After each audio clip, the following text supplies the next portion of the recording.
अब हम डिस्कस करते हैं सम के बारे में। अभी हमने क्या जाना, ऑल के बारे में जाना, ठीक है। अब डिस्कशन करते हैं सम के लिए। सम के रिगार्डिंग जब हम बात करते हैं तो सम के लिए हमारे पास क्या आता है, सम के बारे में जान लेते हैं, ठीक है। सबसे पहले सम के लिए स्टेटमेंट देखते हैं। स्टेटमेंट क्या होगा, स्टेटमेंट रहा हमारे पास सम ए आर बी, ठीक है, सम ए आर बी।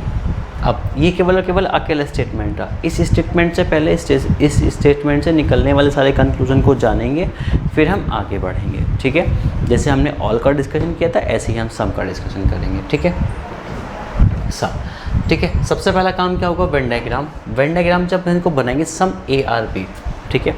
तो सम ए आर बी को जान लेते हैं हम। सम ए आर बी, तो ए ये हमने बनाया और ये तो हमने ए का डायग्राम बनाया।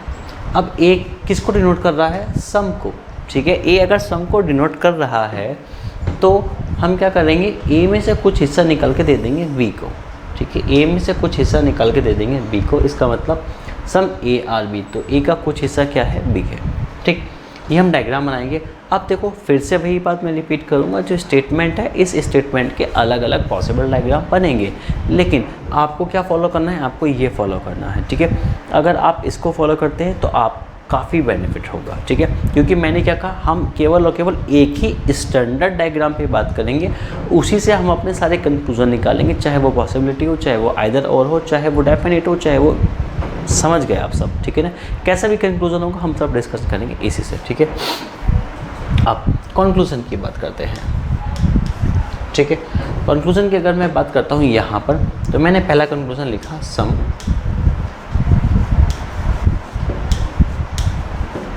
बी आर ए, ठीक है।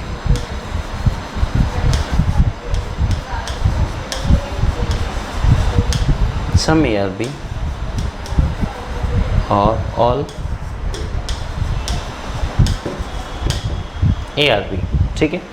यहाँ पर मैंने फिर से 3 कंक्लूजन लिखे हैं। अब इसको यहाँ पे चेक करेंगे कि कौन सा सही है और कौन सा नहीं, ठीक। सम ए आर बी स्टेटमेंट हो गया, डायग्राम हो गया। पहला कंक्लूजन ये कहते हैं कि some B are A. Some B are A मतलब ये वाली बात क्या है, ठीक है। ये वाली बात क्या है, ठीक है, ठीक। ये वाली बात हो जाती है आपके पास, ठीक। क्यों, क्योंकि ये वाला जो कॉमन हिस्सा है ये ए और बी के लिए कॉमन हो गया, ठीक। अब सेकंड वाला कंक्लूजन पूछा गया कि सम ए आर बी, ठीक है। सम ए आर बी पूछा गया। मैं फिर से वही बात रिपीट करूँगा कि ज़रा ध्यान से स्टेटमेंट को देखो और ध्यान से इस कंक्लूजन को देखो। इस कंक्लूजन और इस स्टेटमेंट को देखने पे आपको एक बात समझ में आई होगी, क्या, कि जो स्टेटमेंट है सेम कंक्लूजन है, और जो स्टेटमेंट होता है वो कभी भी कंक्लूजन नहीं हो सकता। अगर ये बात नहीं है तो फिर ये वाली जो बात है ये हो जाएगी मेरे पास गलत। क्या हो गई ये, गलत, ठीक है। नंबर 3 कंक्लूजन पे आते हैं, all A are B. All A are B, अब एक बात बताओ, मैंने आपको अभी प्रीवियस वाले ऑल में एक एग्जांपल दिया था 100 के नोट वाला। इसने क्या बोला, all A are B. Given क्या है, आप सबसे पहले ये फोकस करो कि आपके पास गिवन डेटा क्या है, गिवन स्टेटमेंट क्या है। यहाँ पे जो गिवन स्टेटमेंट है वो सम का है। सम का मतलब आपके पास तो कुछ है, थोड़ा सा है। तो अगर आपके पास थोड़ा सा है तो आप उसको फुल क्वांटिटी के बारे में रिजल्ट कैसे बता सकते हैं, नहीं बता सकते ना। तो सीधी सी बात है, तो ये वाली बात क्या हो जाएगी, गलत हो जाएगी। गलत होने का रीज़न क्या है, क्योंकि यहाँ पे जो इन्फॉर्मेशन है वो क्या है, अनसर्टेन है, ठीक है। बात क्लियर हुआ, चलिएगा। तो ओवरऑल एनालिसिस रहा इस सम के लिए, हमारे पास सम ए आर बी जो हमें गिवन होता है उसका डायग्राम इस तरीके से बनेगा, सम बी आर ए सही होगा। तो इसका हमने शॉर्टकट क्या बनाया कि सम बी आर ए मतलब जो रिवर्स से पूछा जाता है वही सही होगा, जो रिवर्स में एलिमेंट होगा वहाँ से सम का रिश्ता सही होगा, बाकी किसी भी केस में सही नहीं होगा, ठीक है ना, क्लियर।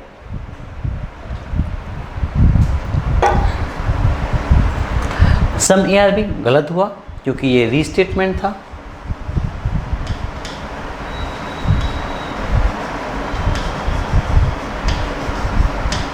ठीक। ऑल ए आर बी, ठीक है। ऑल ए आर बी गलत हुआ क्योंकि यहाँ पे इंफॉर्मेशन अधूरी है, ये गलत हुआ। अब मैं आपको एक बात और बताता हूँ, यहाँ पे जिसको हम गलत कहते हैं हम क्या कहते हैं, रॉन्ग, अब ये रॉन्ग दो टाइप के होते हैं, ये जो रॉन्ग होते हैं वो दो टाइप के होते हैं। एक तो होता है डेफिनेटली, भाई ठीक है, पक्का गलत है, कोई दो राय नहीं है, 100% 100% गलत है। और एक होता है डाउट, ठीक है, एक होता है डाउट। अब एक्चुअली में होता है क्या, जो डाउट में होता है कंक्लूज़न हम उसको भी गलत कह देते हैं, जो गलत होता है तो वो भी गलत ही होता है। तो हमें पता ही नहीं चल पाता कि डाउट वाला कौन सा गलत है और सही और बिल्कुल गलत वाला कौन सा गलत है, ठीक है। तो हमारे पास ये बात को आप ध्यान रखेंगे कि डाउट और डेफिनेटली रॉन्ग दो टाइप के होते हैं, ठीक है, डेफिनेटली रॉन्ग या डेफिनेटली डब्ल्यू, ठीक है, ये डब्ल्यू है, ठीक है।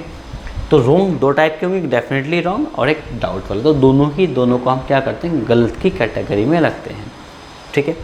इसका इस्तेमाल मुझे आगे पड़ेगा, तब वहाँ पे बाकी मैं इसको आगे डिफाइन करूँगा, ठीक है। इसका इस्तेमाल अभी आपके लिए इतना ही, ठीक है।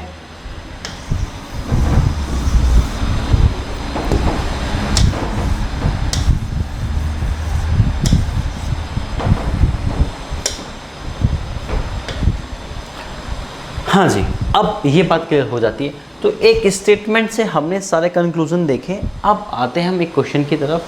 क्वेश्चन से ज़रा समझ लेते हैं कि क्वेश्चन हमारे पास क्या कहता है। कि क्वेश्चन स्टेटमेंट दिया गया आपके पास कि some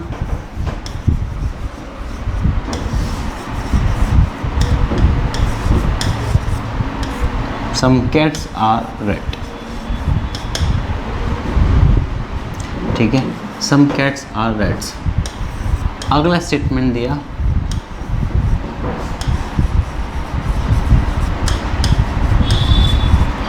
some rats are mats, ठीक है।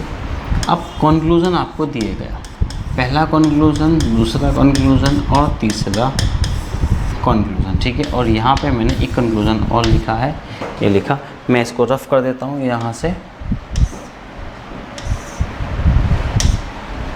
ठीक है। चल, तो पहला कंक्लूजन मैंने लिखा यहाँ पे, सम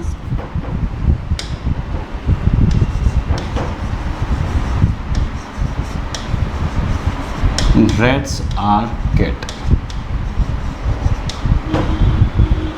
फिर यहाँ पे लिखा मैंने सम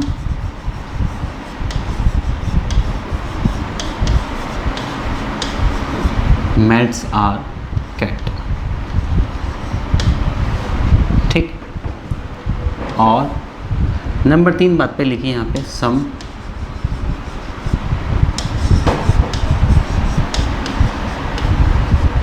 rats are, some rats are, ये हो गया है, इसको रफ करेंगे।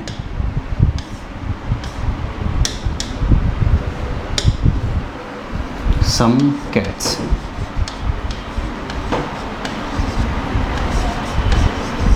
some cats are mad, ठीक है। और नंबर 4 लिखेंगे यहाँ पर, ऑल कैट्स आर मैट्स, ठीक है। नंबर 5, या चलो अभी केवल इतना ही लिखेंगे हम, ठीक है, चलिए। अब इस पर जरा डिस्कशन कर लेते हैं। पहली बात हमसे पूछी गई क्या, हमसे पूछा गया सम रेट्स आर कैट। पहला काम होगा डायग्राम बनाना, डायग्राम बनाया हमने, सम कैट्स, ये दिया हमने कहाँ, रेट को, ठीक है। फिर रेट का हिस्सा किसे दिया, जाके मैट। तो CRM, कैट रेट मैट, हमने यहाँ पे बना दिया है, ठीक है। अब यहाँ पे बात क्या आती है, सम रेट आर कैट, पहला कंक्लूजन है सम रेट आर मैट। हमें ये देखना है कि सम रेट आर मैट मतलब इनका कॉमन हिस्सा है या नहीं है। तो ये वाला जो हिस्सा है, ये कैट और रेट के लिए सरकार कैसा है, ये कॉमन का काम करेगा। अगर ये कॉमन का काम करेगा मतलब पहली वाली बात सही हो जाती है, सम रेट्स आर कैट। सेकंड वाला कंक्लूजन हमारे पास क्या है, सेकंड वाला कंक्लूजन है सम मैट्स आर कैट। अब हमें क्या देखना है, ये बड़े ध्यान से ही देखो। यहाँ पर तुम्हारे पास ये मैट रखा हुआ है, ये यहाँ पर एक कैट है, तो कैट और मैट के बीच में कोई भी डायरेक्ट रिलेशन नहीं है। जब कैट और मैट के बीच में कोई डायरेक्ट रिलेशन नहीं है तो तुम कैट और मैट के बीच में सम का रिलेशन कैसे बता पाओगे? नहीं बता पाओगे। इसलिए तो ये वाला हमारे पास होता है गलत। सेकंड वाला जो कंक्लूजन है वो क्या हो जाएगा? गलत हो जाएगा, पूर्णतः गलत हो जाएगा। ठीक है, चलिएगा अब नंबर 3 पे आते हैं। नंबर 3 की बात करते हैं तो some cats are mat, some cat are mat. ठीक है, सेम वही बात, इस बार क्या बस इनको इंटरचेंज कर दिया। यहाँ पर ये मैट कैट था, यहाँ पर ये कैट मैट था। ठीक है, इनको इंटरचेंज किया। ठीक है, तो ज़रा मैट और कैट के बीच में तो कोई रिश्ता नहीं है। जब तक इन कैट और मैट के बीच में कोई रिश्ता नहीं होगा तब तक हम इसको कैसे बता सकते हैं कि ये सही होगा या गलत, या इसका रिलेशन होगा या नहीं होगा? तो नहीं बता पाएंगे, तो इसलिए ये भी क्या हुआ? गलत हुआ है। ठीक है, अब नंबर 4 बात पूछी गई है क्या? All cat are mat. जैसे ही यहाँ पर आपने क्या ऑल देखा, जैसे ही आपने यहाँ पर क्या देखा? ऑल देखा, आप इतनी बात समझ जाओ कि अपना किसी काम का नहीं है। क्यों? क्योंकि इन्फॉर्मेशन कैसी है? सम के रिगार्डिंग है। पूछा क्या है? ऑल पूछा है, मतलब ये तो कंफर्म गलत होगा। ठीक है, कंफर्म गलत हुआ। ठीक है, तो अब मेरे पास क्या है? यहाँ पर केवल और केवल एक ही कंक्लूजन हमारे पास फॉलो होता नजर आया, कौन सा? नंबर 1 वाला। ठीक है, क्लियर? तो ये बात आराम से ज़रा सोच के रख लेना कि जब तक मुझे किसी भी दो एलिमेंट के बीच में कोई डायरेक्ट रिलेशन ना मिले तब तक मैं उसका रिलेशन इस्टेब्लिश नहीं करूँगा। ठीक है, जैसे कैट और मैट के बीच में कोई रिलेशन, डायरेक्ट रिलेशन नहीं है, तो ये दोनों गलत हो जाएंगे। ठीक है, चलिएगा फिर आगे आते हैं। ये अब एक क्वेश्चन करते हैं। अब हम क्या करेंगे? यहाँ पे देखो अलग अलग तरीके से करेंगे। एक क्वेश्चन करेंगे हम प्योरली ऑल का, एक क्वेश्चन करेंगे हम प्योरली सम का। फिर हम क्या करेंगे? ऑल वाले वर्ड के साथ सम वाले वर्ड को ऐड कर देंगे, मतलब मिक्स कर देंगे। तो जो स्टेटमेंट होगा, एक स्टेटमेंट होगा ऑल के लिए और एक स्टेटमेंट होगा सम के लिए। ठीक है, चलेगा। पहले एक क्वेश्चन ऑल, फिर सम, फिर इन दोनों को मिक्स। तो ओवरऑल हमें क्या करना है? जितनी बात हमने अभी तक सीखी है उस पर बेस हमें 3 क्वेश्चन को करने वाले हैं। चलिएगा, तो पहला हमारे पास बात आती है statement.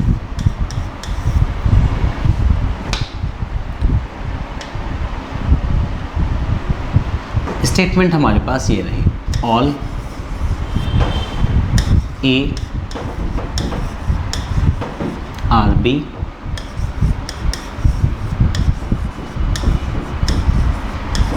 All B are C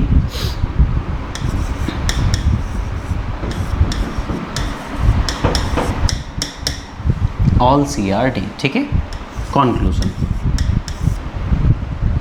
conclusion पर आते हैं। यहाँ पे मैंने कुछ कॉन्क्लूज़न लिखे। Some A are C, some A are D,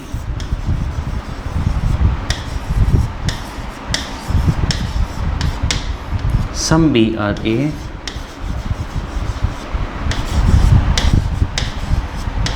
some D are C,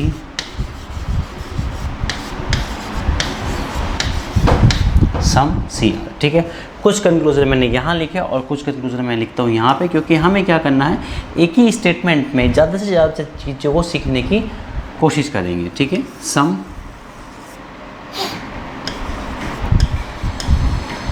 B are D,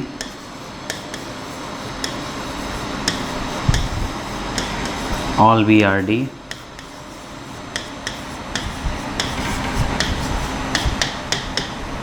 all D are A,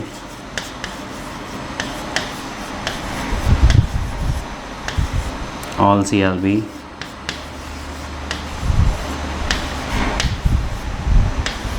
all B are C,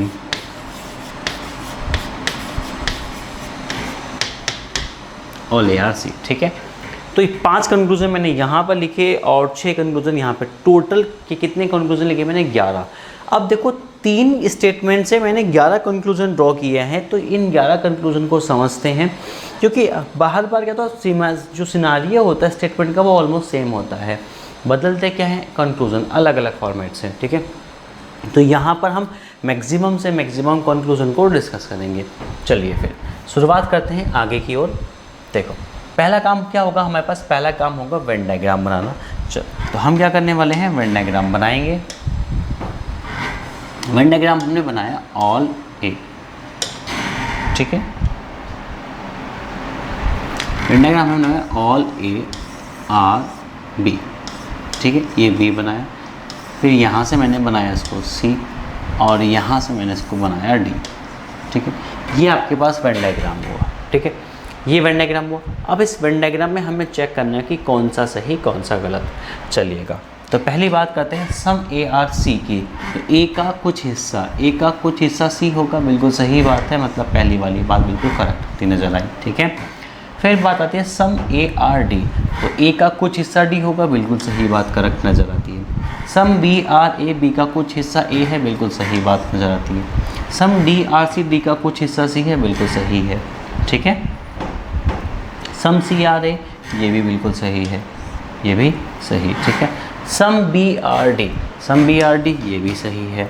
all B are D, अब देखो ऑल पे जब बात आती है तो बड़े ध्यान से बिल्कुल सतर्क रहिए। ऑल बी आर डी मतलब ऑल बी आर डी बिल्कुल सही है कि डी के अंदर बी है, ये भी सही हुआ। ऑल डी आर ए, ये वाली बात गलत हो गई। क्यों हो गई सरकार गलत? क्योंकि ऑल डी आर ए नहीं है, ऑल ए आर डी बनेगा, क्योंकि ए अंदर है डी के, ठीक है। चलिएगा ऑल सी आर बी, ये भी गलत हुआ, ठीक है। तो ये भी गलत हुआ अपने पास, ठीक। अब ऑल बी आर सी, अब एक बात देखो, बड़े ध्यान से देखना। ऑल बी आर सी के रिगार्डिंग में क्या है, ऑल बी आर सी तो आपको स्टेटमेंट में दिया है, फिर से यहाँ पे दे दिया, इसका मतलब ये गलत होगा। ये क्यों गलत हुआ? क्योंकि ये रीस्टेटमेंट था। ऑल ए आर सी बिल्कुल सही हुआ। आपने क्या करा, फटाफट से अपना वेन डायग्राम बनाया और उसको आंसर चेक किया। लेकिन अगर ये क्वेश्चन आपका बिना वेन डायग्राम के भी हो सकता था। कैसे हो सकता था? जो हमने इसकी शॉर्टकट बताया था। क्या शॉर्टकट बताया था? आइएगा उस पर ज़रा एक बार नज़र मार लेते हैं। शॉर्टकट ये बताया था, जब आपके पास सारे के सारे वर्ड ऑल के हों स्टेटमेंट में, तो आपके जो सारे के सारे कंक्लूज़न हैं, जितने भी कंक्लूज़न होंगे उसमें सम के सारे ठीक होंगे। ज़रा एक बार नज़र मारो, सम के सारे कंक्लूज़न ठीक हैं? हाँ जी हैं। यहाँ से यहाँ तक सम के जितने भी कंक्लूज़न हैं वो सारे ठीक हैं। सम ये है, बिल्कुल ठीक था। अब सम के तो ठीक होंगे, हमें किसको चेक करना पड़ेगा? ऑल को। ऑल का कौन सा? ऑल का जो बैकवर्ड होगा, मतलब जो रिलेशन पीछे से आगे की तरफ पूछा गया होगा वो गलत हो जाएगा। बाकी ऑल का आगे से पीछे की तरफ मतलब फॉरवर्ड में सही होगा। तो बैकवर्ड मेरे पास क्या होगा? गलत होगा, ठीक है। अब बी का डी से पूछा गया था, मतलब फॉरवर्ड था, बिल्कुल सही हुआ। डी का ऐसे देखो, ये बैकवर्ड हुआ, ये क्या हुआ? ये हुआ बैकवर्ड। क्यों हुआ बैकवर्ड? क्योंकि ये क्या था, डी से एक मतलब पूछा गया, इसलिए ये गलत हुआ था। सी से बी पूछा गया था, बिल्कुल। अब यहाँ देखो, सी से बी फिर से उल्टा पूछा गया था, ये भी गलत हुआ। बी से सी पूछा तो फॉरवर्ड गया था, लेकिन ये क्या था? ये आपके पास रीस्टेटमेंट था, ये इसलिए गलत हुआ। ए से सी, ये बिल्कुल सही था क्योंकि ये फॉरवर्ड में पूछा गया था। तो ये हमारे जो तीन कंक्लूजन थे, ये वाले ये हो गए हमारे पास गलत। बाकी सारे के सारे कंक्लूजन क्या रहे? सही रहे, ठीक है। उम्मीद करता हूँ ये सारी बातें आपको समझ में आ रही होंगी, ठीक है ना। चलिएगा फिर